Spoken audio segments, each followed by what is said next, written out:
Bismillahirrahmanirrahim. Alhamdulillahi rabbil alamin. Эң акылдуу инсан ким? Албетте шариятыбызда, хадистерде акылдуу инсандын көптөгөн белгилери айтылган. Бүгүн биз Аллах-Тааланын пайгамбары Дауд алейхиссаламдын айткан осиятын эскертүү катары айтып кеткенди туура көрдүк. Дауд алейхиссалам айтат: мага Аллах-Таала Забур китебинде ушундай деп вахий кылган. Акылдуу инсан ар дайым үч нерсе менен алек болуш керек дейт. Мындайча айтканда, кимде ким акылдуу болгусу келсе, ал ушул үч нерсе менен жашоосун өткөзсүн.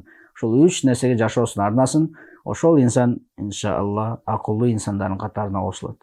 Эң биринчиси тазаввуд лимаадин. Аллах-Таала менен жолуга турган күнү, Аллахтын астына бара турган күнгө азык топтосун дейт эң биринчи. Демек, Аллахтын астына баардыгыбыз барабыз.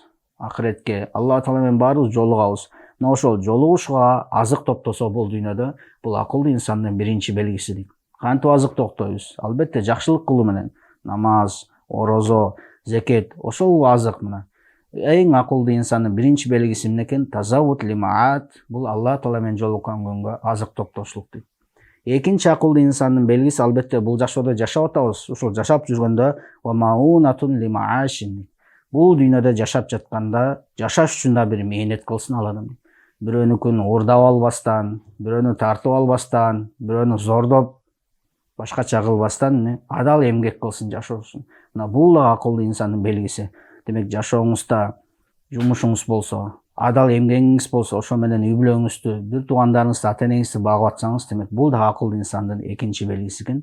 Эми үчүнчү белгиси ва талабу лаззатин бихалалин. Албетте адам баласы чарчайт, башка нерсе болот, эс алганда, рахаттанганда халал жолду тандаса, адал жол менен эс алууну өткөрсө, адал жол менен өзүнүн ушул каалоосун бир кандыра турган болсо, мына ошол инсандын дагы акылдуу инсандын үчүнчү белгиси ушул дейт.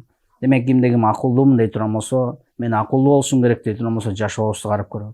Алла менен жолуга турган күнгө даярданып атасызбы? Бул биринчи белгиси.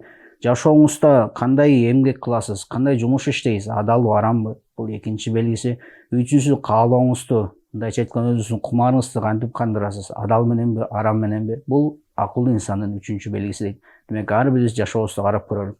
Эгер чындап эле акыретке даярданып атсаңыз, адал эмгек кылып атсаңыз, өзүңүздүн каалооңузду, чарчаганыңызды бир адал жол менен кандырып аткан болсоңуз, демек сиз иншалла акылдуу инсандардын катарына кошуласыз. Мына Дауд алейхиссалам ушундай деп осиятка айткан экен. Аллах Таала ар бирибизге амал кылганга мүмкүнчүлүк берген болсун. Ассаламу алейкум ва рахматуллахи ва баракатух.